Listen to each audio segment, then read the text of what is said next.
प्रिय विद्यार्थी, आज हम ग्रुप की और आगे की थ्योरम के ऊपर बात करेंगे। अगली थ्योरम, किसी ग्रुप जी में किसी अवयव ए की कोटि एवं उसके प्रतिलोम अवयव की कोटि समान होती है, अर्थात order of A is equal to order of A inverse.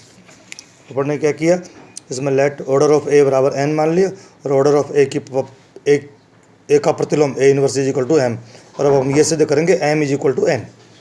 तो ए इनवर्स ए की एक पूर्णांक घात है, इसका मतलब ये हम जानते हैं कि भाई order of A inverse is less than order of A. Order of A inverse is M और order of A is N.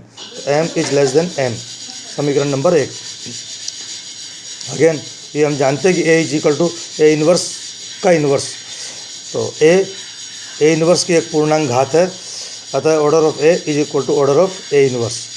तो N is less than M.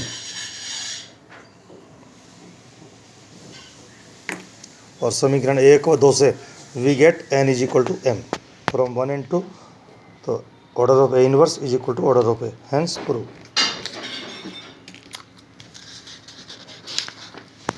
अगली थ्योरम, किसी ग्रुप जी के किसी अवयव ए की कोटि के लिए ये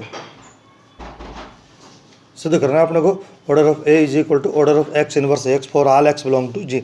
इसको प्रूव करने के लिए सबसे पहले एक फार्मूला प्रूव करेंगे, we prove formula X inverse X की power N is equal to X inverse A की पावर एन एन। और इसको प्रूव करने के लिए वी यूज मैथमेटिकल इंडक्शन, गणितीय आगमन सिद्धांत। और गणितीय आगमन सिद्धांत में क्या होता है, इस फार्मूले को पहले n बराबर 1 के लिए प्रूव करेंगे, फिर n बराबर 2 के लिए प्रूव करेंगे, और फिर n बराबर n के लिए मान लेंगे और n बराबर n प्लस 1 के लिए प्रूव करेंगे। तो सबसे पहले first for n is equal to 1, तो एक्स इनवर्स n की जगह 1 दोनों तरफ लेफ्ट राइट। तो X inverse A x is equal to X inverse X, ये बराबर होता है, ये हम जानते हैं। For n is equal to 2, X inverse A X की power 2 is equal to X inverse A square X. तो इस लेफ्ट हैंड लेके चले, एक्स इनवर्स ए एक्स की पावर 2, इनको दोनों को अलग अलग कर ली, पावर 2 को अलग अलग कर दी, और बीच में एक्स इनवर्स की जगह ए, तो ये हो गया X inverse A square X. This is equal to R H S. Now अपन ने मान लिया एन बराबर एन, एक्स इनवर्स ए एक्स की power N is equal to X inverse A की पावर एन एक्स। और अब हम प्रूव करेंगे, we prove for N is equal to N plus 1। तो एक्स इनवर्स ए एक्स की power N plus 1 is equal to X inverse A की power N plus 1 X. तो पहले लेफ्ट हैंड लेके चले और पावर एन को अलग और पावर 1 को अलग, और यूजिंग दिस ए की पावर ये एन अंदर आ जाएगा और बीच में एक्स इनवर्स की जगह ए ई, तो ये बन जाएगा एक्स इनवर्स ए की पावर एन प्लस 1 एक्स। तो this is equal to R H S.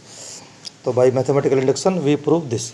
और इसके बाद हम प्रूव करेंगे, अपन ने मान लिया ये order of A is equal to N and order of x inverse A x is equal to M, और we prove M is equal to N.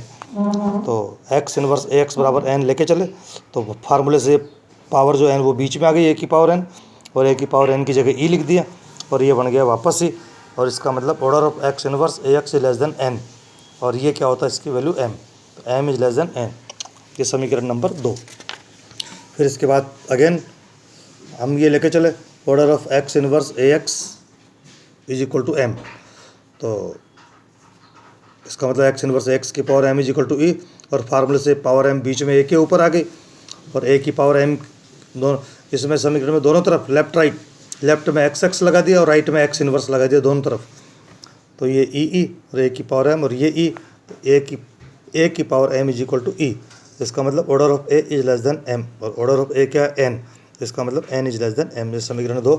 और from 1 and 2 M is equal to N, hence prove.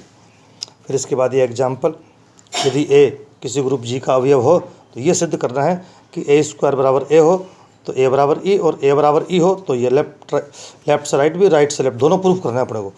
तो सबसे पहले अपन ने मान लिया ए square बराबर ई, तो ए स्क्वायर को लिख दिया ए इंटू ए बराबर ए, लेफ्ट कैंसिल, और ए को लिख दिया ए ई, और लेफ्ट कैंसिल से ए हट गया तो A is equal to E, hence proof.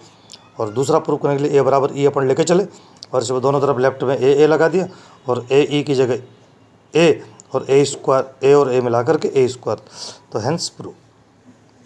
Thank you.